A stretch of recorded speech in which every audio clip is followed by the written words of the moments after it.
Hello and welcome to Just Milk It, a Chocolate Brothers podcast. I'm Alex.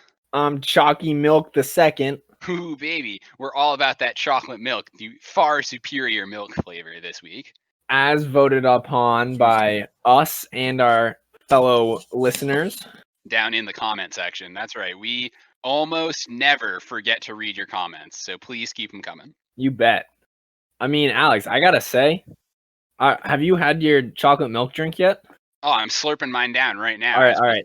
Taking some big slurps. All right, I have to ask you, how did you make your chalky milk? So my chocolate milk's a bit traditional. It's 2 teaspoons of baking chocolate and 2 teaspoons of sugar, stirred up real good in some milk. Wait a minute, this is wild because mine is, a good two spoonfuls of baking chocolate powder and 2 spoons of sugar in milk, and then I whipped it up. If strawberry milk had won, what I would have done is take 2 spoonfuls of strawberry powder, which I have fresh strawberries, so it would have worked out. I was gonna say I would probably just grind up the sugar, strawberries in there. Yeah. So believe it or not, I was talking to Mom, and she's like, "Oh, good luck trying to make a chocolate milk. We don't have any syrup." And then I was like, "What? We don't have any syrup?" And she said, "Yeah, I don't have kids anymore, so I'm not gonna keep syrup in the house." To which that's not okay, man. There's syrup in my apartment that is like at least 3 years old. How has your week been? I've been biking a lot, swimming a bunch, and running all the triathlon things. I've actually been running as well, getting a pump on. I've been taking advantage of the long days to go out at night, basically at night when it's bearable. Oh, that's good. See, I've been going out in the summer heat, and it's called heat training, and it's gonna work. I'm out in the fields picking strawberries at noon. That was great because, oh man, the fresh strawberries right now are delicious. Speaking of fresh strawberries, we have a listener who loves strawberries and whose birthday was yesterday, don't we, Eric? We do. I believe he made a special sneak peek last episode. I think he did.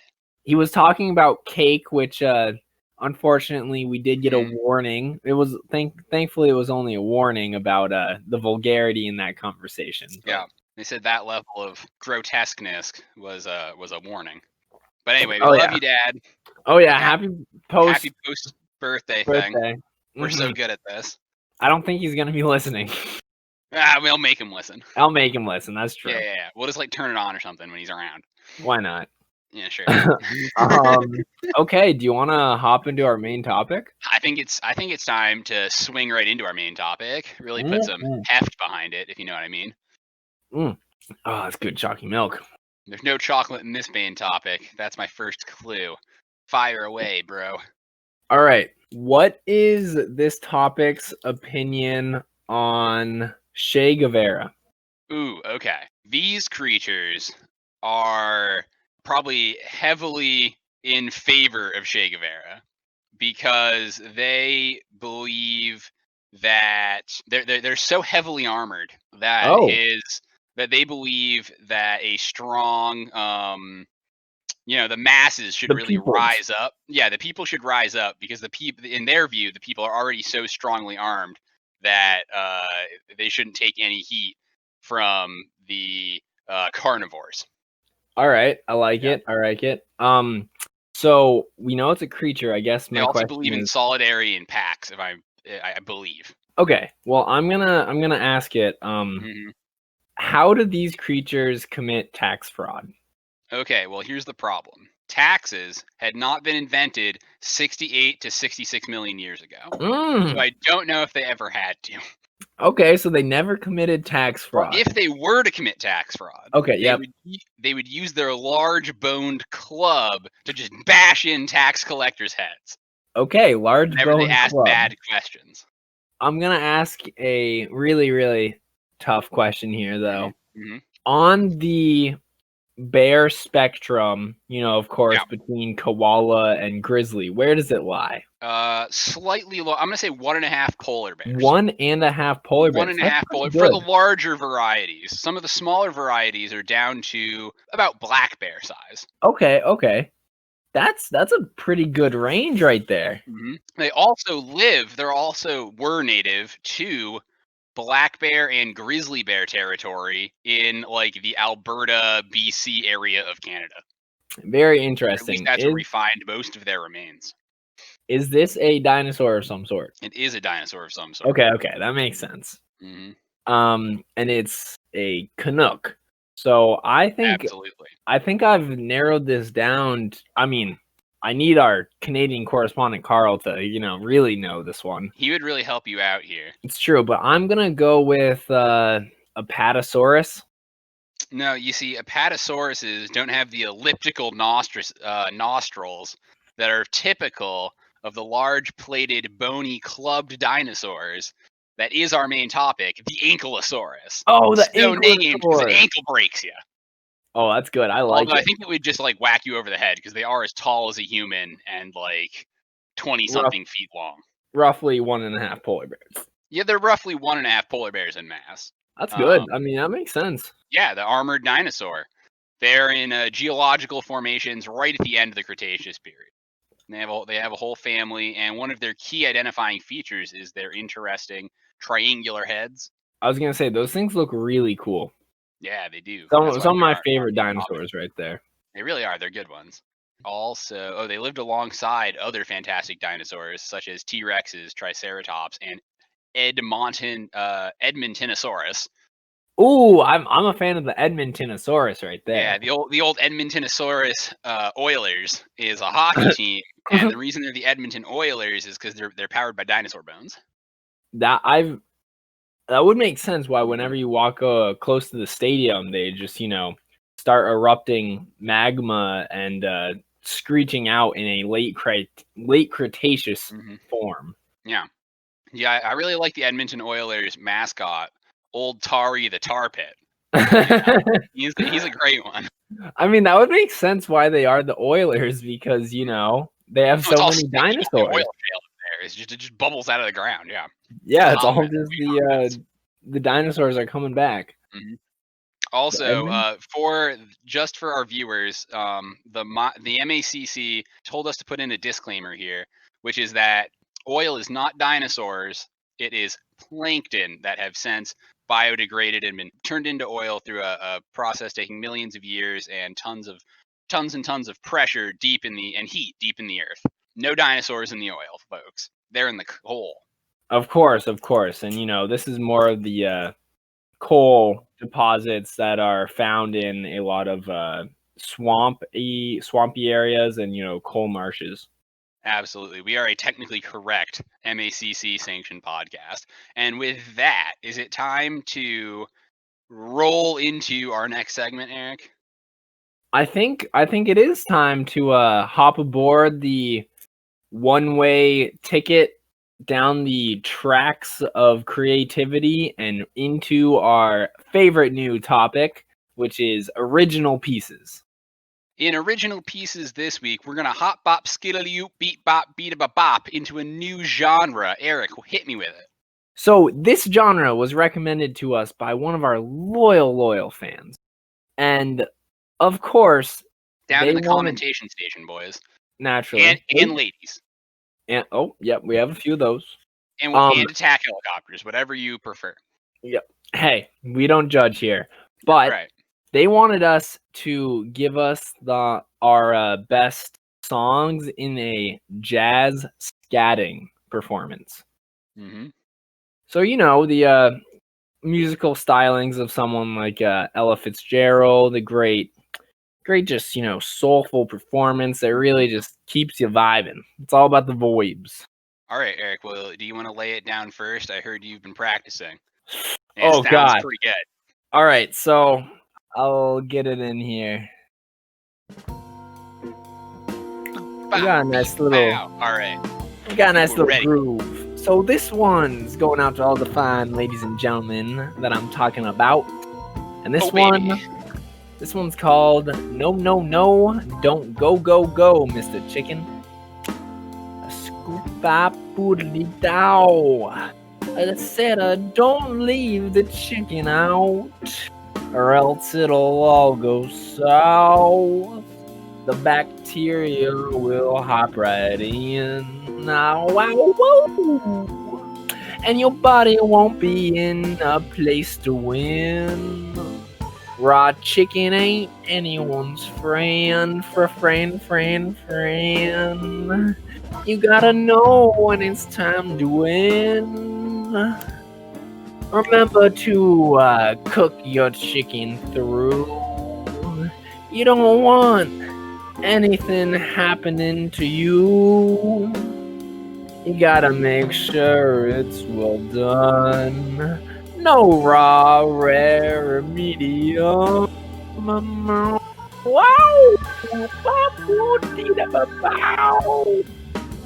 We're talking about the Campylobacter, the Salmonella, wow, the Shigella, and the Cyclospore, oh, Listeria, wow. Those are all some foodborne pathogens, oh, wow. And I just want to let you know, it's time for us to show our bodies that wonderful power we have. It's called cooking your chicken until it's done. So I gotta say to everyone in every way that you just gotta cook it. Cook it. You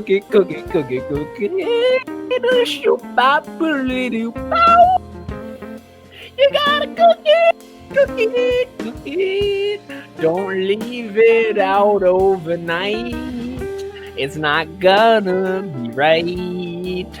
So come on and refrigerate your chicken, and you won't get sick. Bow. That's it. Ooh, I like those jams, man. Ooh, that's a powerful message. Cook your chicken to an appropriate temperature. Although I don't know if you specified what that temperature was, but I'm sure it's okay. Well, I really got the message across. There's a lot of bad things living in my chicken. Exactly. And you don't want to get sick from chicken because that'll really ruin your day. Oh, yeah, absolutely. Are you ready for an equally well thought out scat attack? I can only imagine. Let's hear it. This one's called podcasting and penis size. You ready? All right. I think I need more music. Here you go. I got it fresh for you. You got to play it again? Okay. Bop, bop, beep, bop, bow. Bop, bop, bop. Podcasting, bop, bop, beep, bop, bow. Yeah. It's all about a podcast, bop, beep, boo with a bro. Yeah. Boop, boop, beep, boop, bop. Ba-da-ba-da-beep-bop, bop, bop, bop, about a podcast. Cast, yeah. It's all about podcasting with your bro, Eric. Boop, bop, beep, boo. And his micro pee. Oh yeah, podcasting. Boop, boop, beep, boop, boo. Yeah. They tell you that you're funnier. Boop, beep, boop, boo. When you're less well endowed. Boop, beep, boop, boo. Podcast, yeah. Boop, beep, boop, boo. Bop. Yeah. That's the whole song right there. It's really more of a riff than a real song.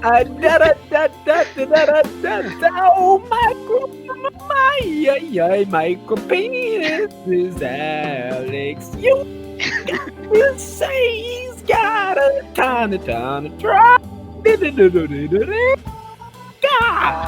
Boop-bop, elephant trunk, yeah. Boop-bop, Alex, man. He's all the bigger brother. Ba-ba-ba in the podcasting land. Boo. Wow. All right. Back to Eric. That was equally, I think, God. equally thought out. We're never getting the Oma seal of approval back. Well, I mean, I think that perfectly fine. I didn't say a single bad word. I used all the anatomically correct adjectives. Okay, well, Plus, I secretly, no one could tell because I secretly hid it in there with the jazz notes.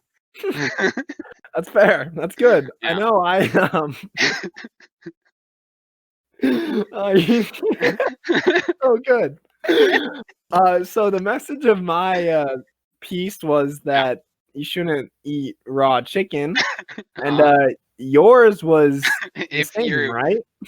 mine was that if you're not very, if you're not gifted by God, then you can still podcast. Yeah. I like it. I like it. That's bold. Yeah.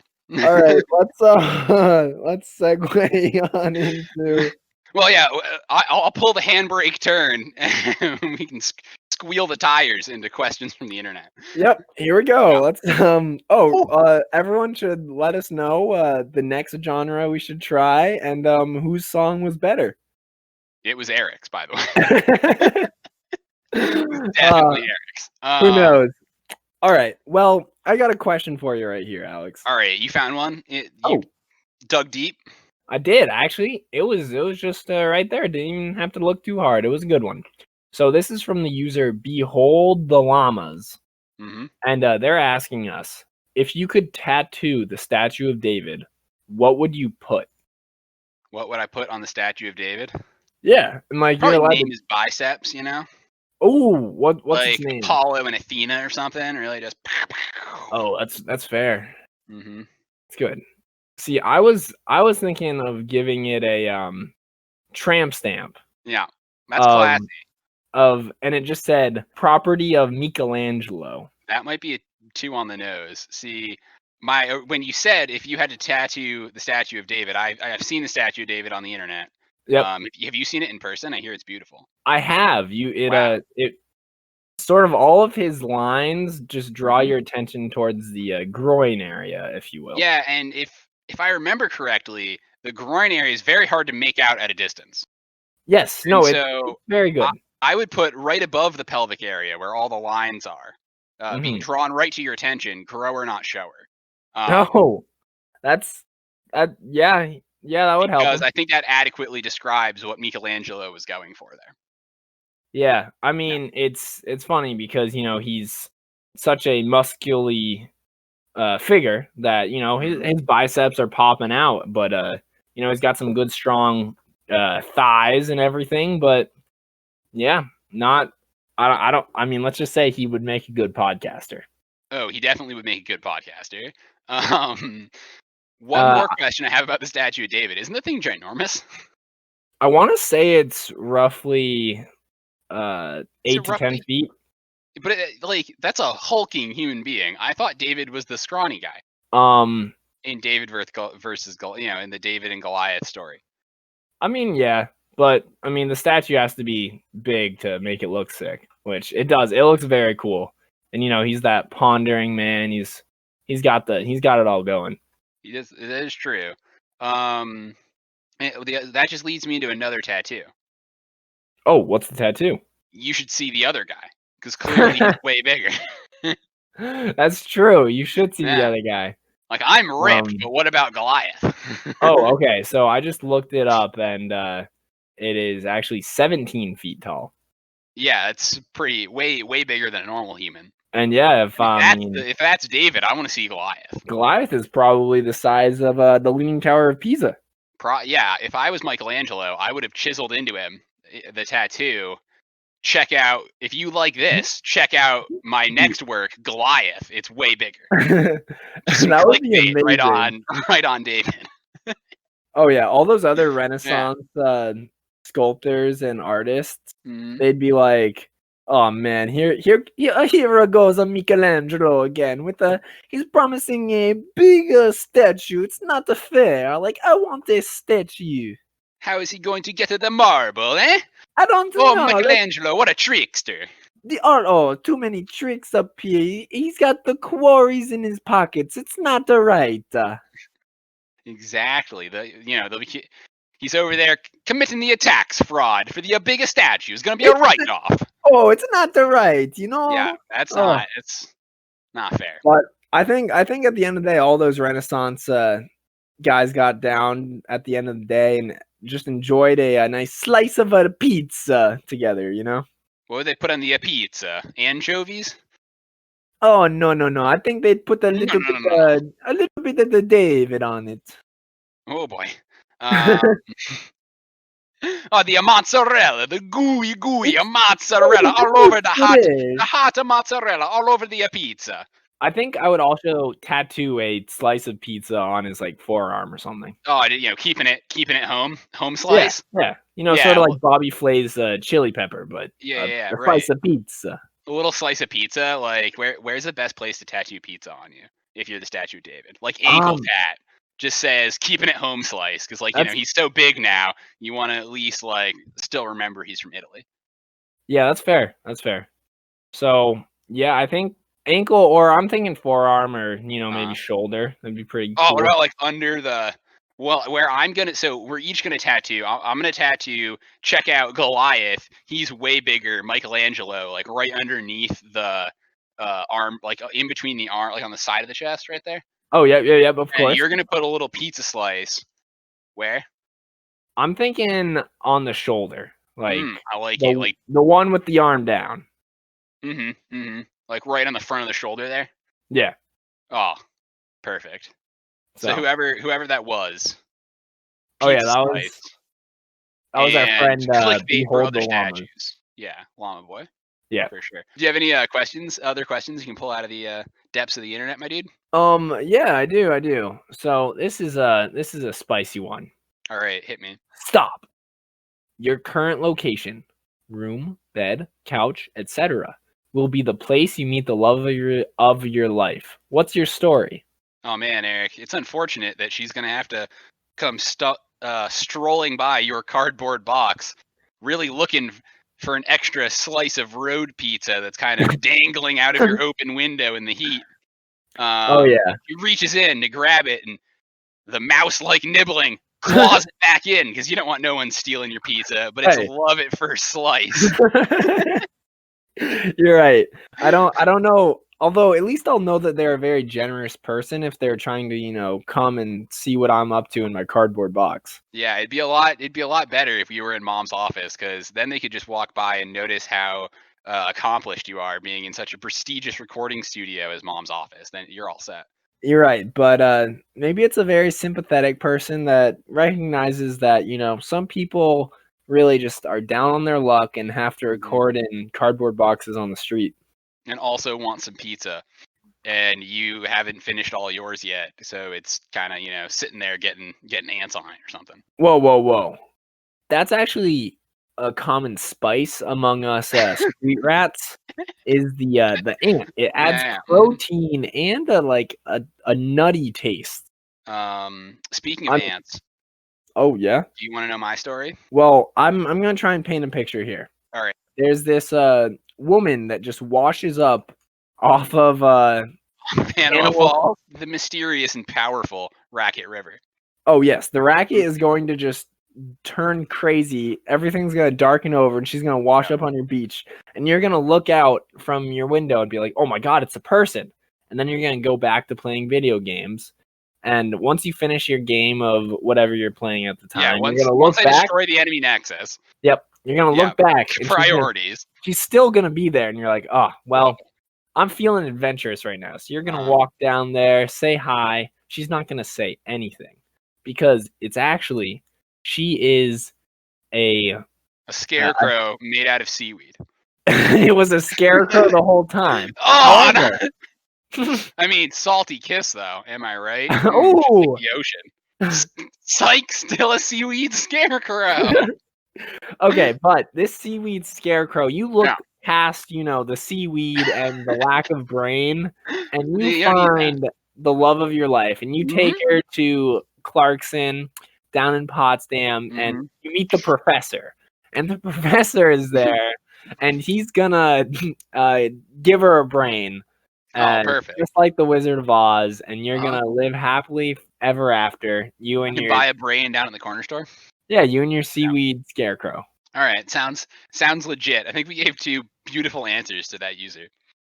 Oh yeah. Who was it? So we can thank them for their great question. It was M Meister 5. You M Meister 5. That was a brilliant prompt, and I think you know how both of us are going to find the love of our life now. Yeah, I'm looking forward to Yeah. it, Alex. Are there any more questions in the internet, or has the well run dry? Those were the only two I was able Do to you find wrangle any up. more fish fishing off the dock that into the sea that is the internet? Well, I'm pretty sure your seaweed girlfriend Scared seaweed them all scarecrow off. threw them and scared them all away. Oh, bummer. Oh, actually, would it be a scarecrow or would it be a scarefish? It's a scare fish, yeah.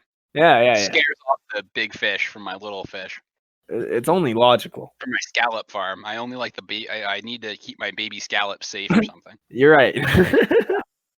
So it's a long-standing seaman's tradition to make A scarefish. scare fish, yeah, to scare Although, off the sharks, keep away from their fish, yeah. I mean, hey, at least when you marry your scarefish, that you'll know that she has a job out there. Yeah, we don't even know the profession of your pizza-loving entrepreneurial girlfriend. I know. I mean, she's gonna be a keeper, though. I know it. Oh, absolutely. Anyone who asks for the fire ants to spice up their pizza is a keeper. You bet. All right, And will, chase off the raccoons if they come too close. yeah, absolutely. Those pesky raccoon Oh, tenants. dude, those coons, man, they're tricky. They got are. more brains than my scarefish girlfriend. You bet. Okay, Alex, you have anything else? I have a whole galaxy of Marble League 2020 news to catch up on. Really? Oh yeah. I think we gotta hop into the spaceship and rocket towards the whatever it's called, the Galaxy something or other. T-minus dome. 5, 4, 3, 2, 1. So, first and foremost, let's talk about qualifiers. Okay. Oh, yeah. I want to hear this. Well, actually, let's get rid of first. Let's shove the Craven Dale milk out into the street for the rats to get, because no one cares about the Craven Dale Cup. Grace of Glory, led by their coach Bluebell. We got Daisy, Blazy, Blase, Rays, and Meadow. The Grace of Glory, congratulations for demolishing everybody else in the Craven Dale Cup. You guys are truly the longest lasting of marbles. Many thanks. Okay, now let's get into the hot topic. The Marble League 2020 presented by Last Week Tonight with John Oliver. Oh, maybe he'll hook us up with some more viewers. Heck yeah, he should. So here's what happened last week for all of you people that weren't watching. We had the qualifiers. The qualifiers is 20 teams, which narrows it down to 12 teams which make it in, and there's 4 teams that have already been seeded into the marble events based on their top standings, either in previous races or by doing very well in the Marbula E circuit, right? Oh, yep. So last year, the Snowballers, my favorite team, finished second place overall in the Marble League, and that was their best place ever. And then this year in qualifiers, we're keeping track of a couple teams here, always keeping track of the Balls of Chaos, which just squeaked in the 7th place. For qualifiers, all I had to be was above. It's a 4 event qualifier. All I had to be was above top 12, right, of 20 teams. Yeah, it makes sense. Snowballers were all set. We had 34 points. The cutoff ended up being 36. All we needed was 36 points, right? Going into the last event. And they didn't do it? Well, we were in the same heat as the O Rangers on the 5-meter sprint. Hey, I want to let you in on a little secret here. So my O Rangers out there, I've been making sure that they are primed and ready to go. Definitely not doing anything suspect like tying weight belts to them underneath their chassis or anything. Well, I mean, they're definitely juiced because they are the O Rangers. Yeah, it's not like I'm sprinkling a little Tropicana on them before the race or anything. I'm definitely not doing this. I would say. I mean, I think that cheating is wrong. All right. Well, I haven't accused you of anything yet. That's good. That's good. Uh-oh. In the 5-meter sprint, our captain Snowflake, who is not a fast marble, got off to a bad start out of the gate. I think there was some gate tampering. Snowflake was all the way in the far lane, and instead of having a nice run down, to see all Snowflake had to do was not get dead last. Okay, third from the bottom. That's all we needed. I had 20 teams, and Snowflake was bounced by the other marbles and the start gate, and ended up oscillating, which slowed her down. Dead last, missed qualifying. Oh man, that's really sad to hear. But sorry, I gotta go check on something real quick. Yes, all Rangers for life.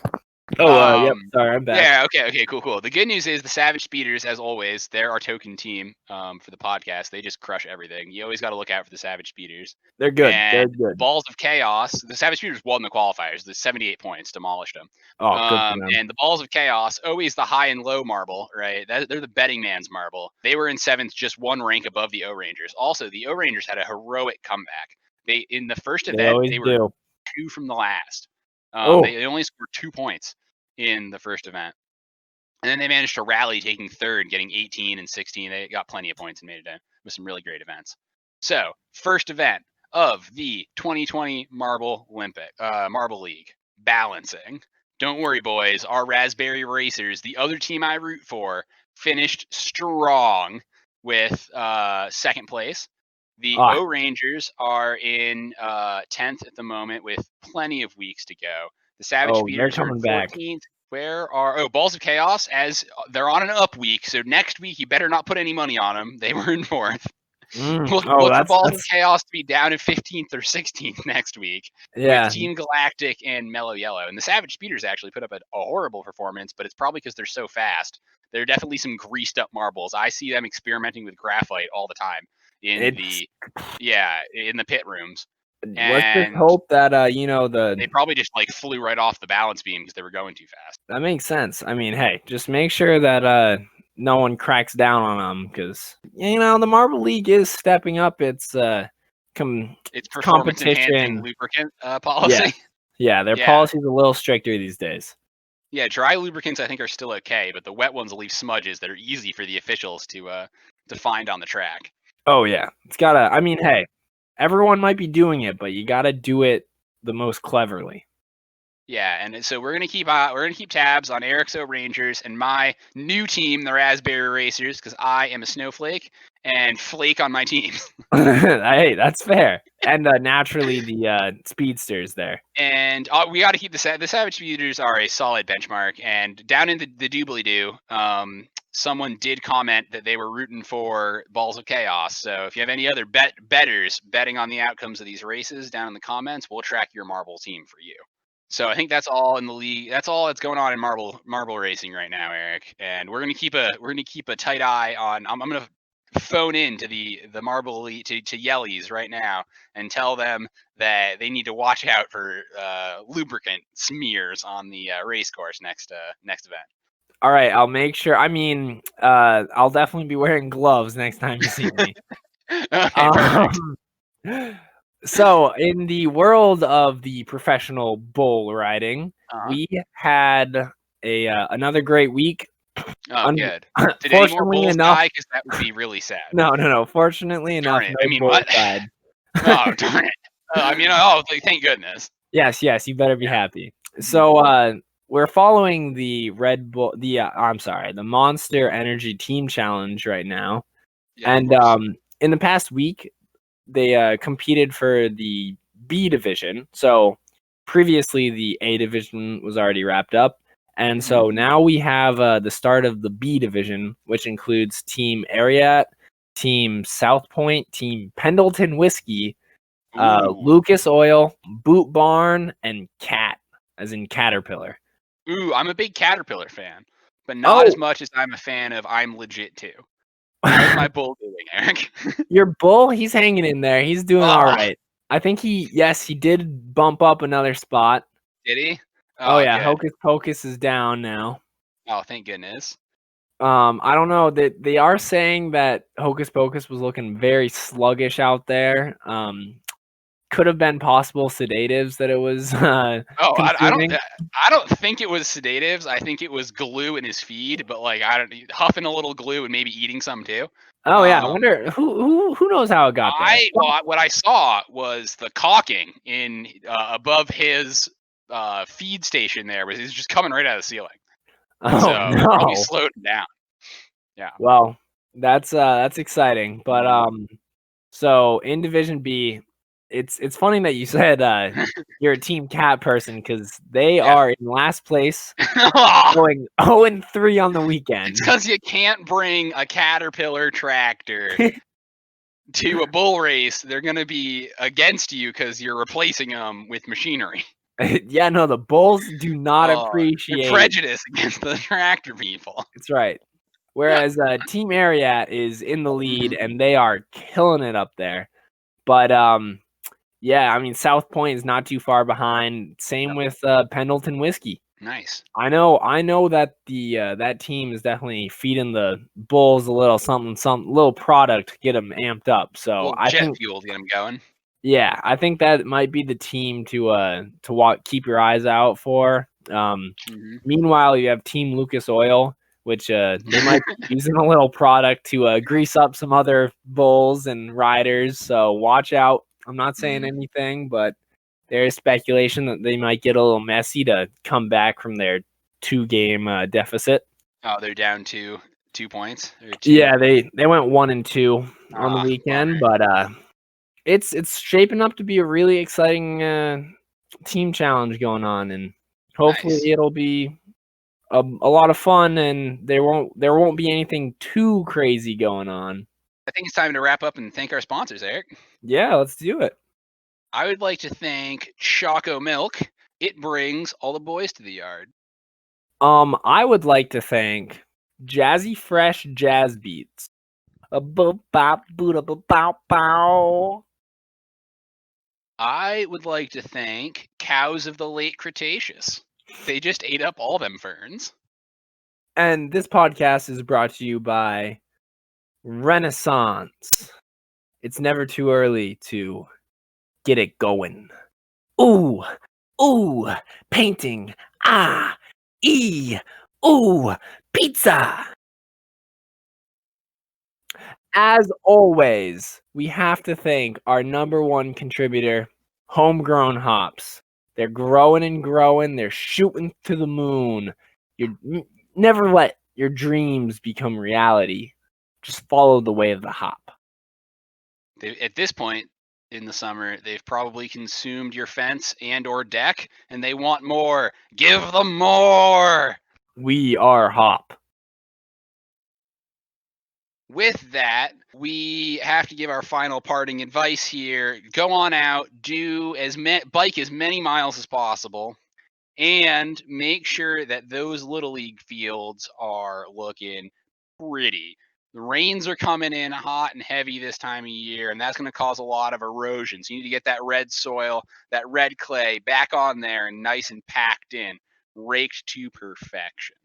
You've been listening to Just Do It, a Dewey Brothers podcast, Season 2, Episode 3. I'm Alex. I am Eric. And for the love of God, man, just send it. Craig! Peace out, Craig. Milk. Your paycheck's never coming, so just to let you know. Milk. Ankylosauruses are quality dinosaurs. Damn straight is better than yours. Don't even bother killing Hitler. Like, what's the point? Well, I mean, that would solve a few problems. Shoot him out the window. Do you have another question? Oh no! Shot Eleanor Roosevelt instead.